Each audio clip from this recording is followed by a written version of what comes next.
It's been a while since I even posted a video on YouTube and even gone on a run, to be honest. And I'll explain that in a minute, but I'm hopefully coming back to all this in a short time.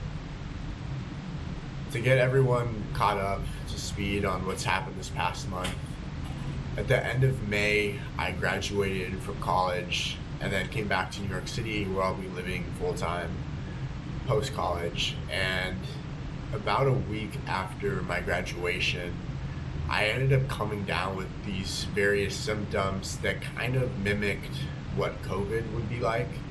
And for a long time, about a week or two after that, after the initial symptoms had gone away, which were fever, chills, muscle, body pains, all sorts of symptoms that would lead you to suspect that it was COVID.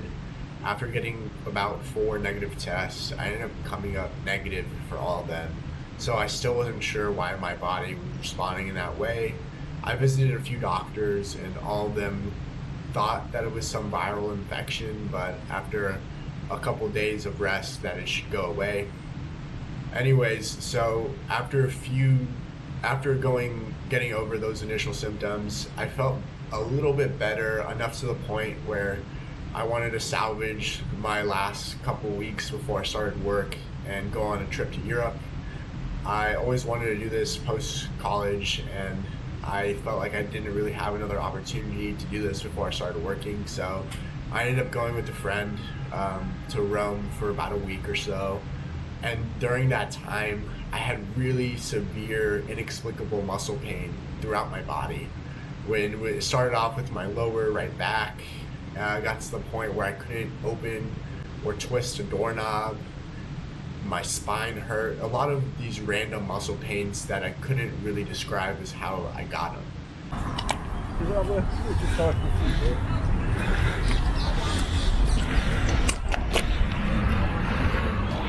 Going off 1 hour of sleep right now. But one in Rome. What else do you do? It got to a point where I went on a run in Rome and I got to the mile marker and I just couldn't run. I realized that something was really wrong at that point. I had run very sparingly over those 2 weeks, but that run definitely was alarming because I got to a mile and I just had to take a breath, and it felt like I did a really hard workout. So I ended up running back to where we were staying and decided to take a week off. I ended up staying another week with my girlfriend in Paris, and we were in France for that time. Came back to the States, went back to the doctor, and eventually I requested I get some blood work done, and they tested me for everything. I got a bunch of negative COVID tests again. I didn't think I had COVID at that point because I would have felt like one of those tests would have came up positive, but none of them did. So I ended up getting the blood work done, and I talked to a family relative, and they suspected that it could be a couple things, mono, something viral possibly, but unlikely because I had these symptoms for over a month at this point. And then another one was Lyme disease.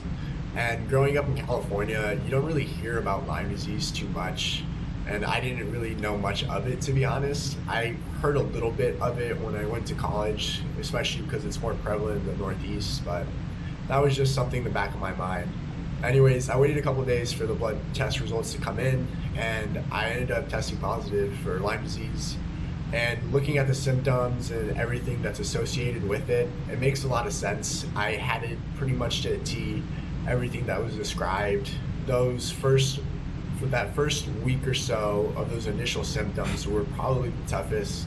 And then after that, I developed a rash and then those muscle pains that I described. So I was dealing with this pain for about 6 weeks before I finally got a diagnosis on what was going on. I've been on antibiotics for the past 2 weeks and I've felt tremendously better. I can't be more grateful to finally have that reassurance that I know what's going on and being able to treat it effectively. Today's actually my last day on the antibiotics. I've gone on 2 runs the past 2 days and I feel like I can breathe normally again, which is great.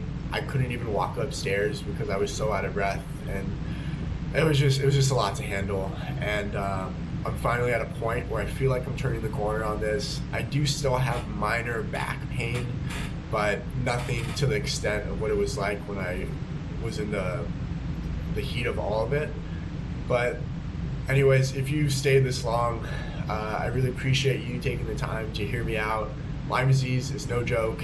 I would be very cautious if you go on runs in wooded areas or hike in forest areas as well. I think I got it during my graduation weekend. I ended up going on a hike with one of my friends in a nearby trail, and there was some overgrown sections of it, but I didn't think much of it, obviously, because it wasn't something that was on my radar. But now, having gone through it, I definitely will be much more alert when I'm going on runs, and just make sure to check your body and my body during it. But I'm gonna start posting more often, and I do plan on doing a trail race the end of September. Hopefully, the USATF Half Marathon Trail Championships out in Wisconsin.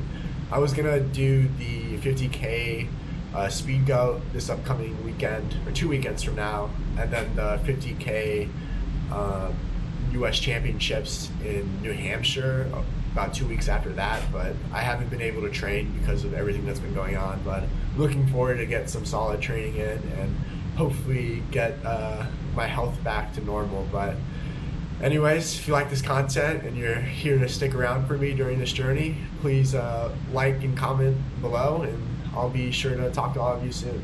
Thanks.